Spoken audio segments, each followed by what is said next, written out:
இன்றே டவுன்லோட் செய்து உங்கள் ஃபேவரட் ஷோக்களை என்ஜாய் பண்ணுங்க. இந்துக்கு ஒரு நல்ல சம்பந்தம் கிடைச்சிருக்கு. கல்யாணம் கிராண்டா நடக்க போகுதுன்னு எல்லாரும் சந்தோஷப்படுற நேரத்துல நீ மாப்பிள்ளை அடிச்சிருக்க.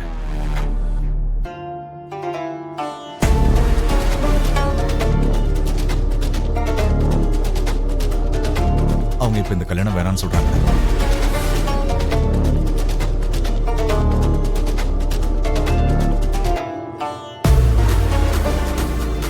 இந்த கல்யாணம் நடக்கணும்னா நீ அவங்க கிட்ட மன்னிப்பு கேட்கணும்னு பிடிவாதமா இருக்காங்க.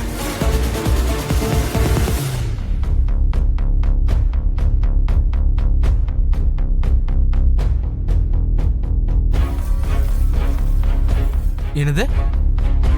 மன்னிப்பு கேட்கணுமா? நான் போய் அவங்கிட்ட மன்னிப்பு கேட்கணுமா? முதல்ல அவன் என்ன பண்ணான்னு தெரியுமா? இந்துவ ரூம்குள்ள கூட்டிட்டு போய் அவ வாழ்க்கையவே நாசம் பண்றதுக்கு பார்த்தான். அதனாலதான் அடிச்சேன்.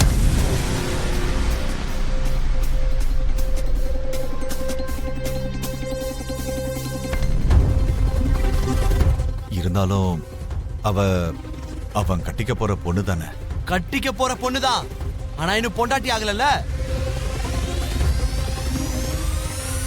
கல்யாணத்துக்கு முன்னாடி இந்த மாதிரி வெளியே அனுப்புறதே தப்புயா. அப்படி இருக்கும் போது அவன் அங்க ரூம் போட்டு தப்பு பண்ணும்போது அவனை நீ அடிக்காம என்ன போய் மன்னிப்பு கேட்க சொல்ற? டேய், நீ வந்து மன்னிப்பு கேட்கலனா இந்த கல்யாணம் நடக்காதுடா.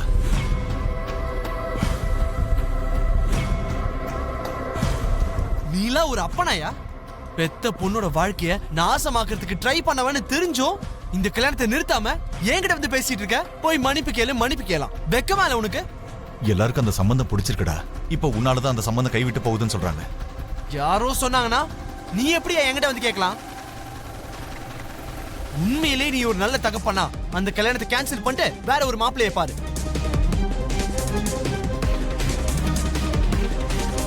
டேய், தயவு செஞ்சு நிலைமையை கொஞ்சம் புரிஞ்சுக்கோடா. நான் என்னத்த புரிஞ்சுக்கணும்? என்னால சாரி எல்லாம் கேட்க முடியாது.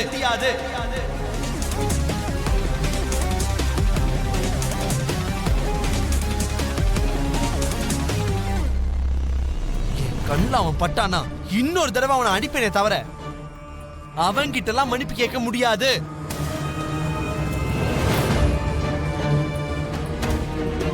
உண்மையிலேயே உனக்கு உன்னோட பொண்ணு மேல அக்கறை இருந்துச்சுன்னா அந்த சம்மதம் வேணான்னு சொல்லிட்டு வேற ஒரு கல்யாணம் பண்ணு. முடியாது, நான் வந்து மன்னிப்பு கேட்டதுக்கு அப்புறம் தான் அந்த கல்யாணம் நடக்கும்னா அது மட்டும் என்னைக்கும் நடக்காது.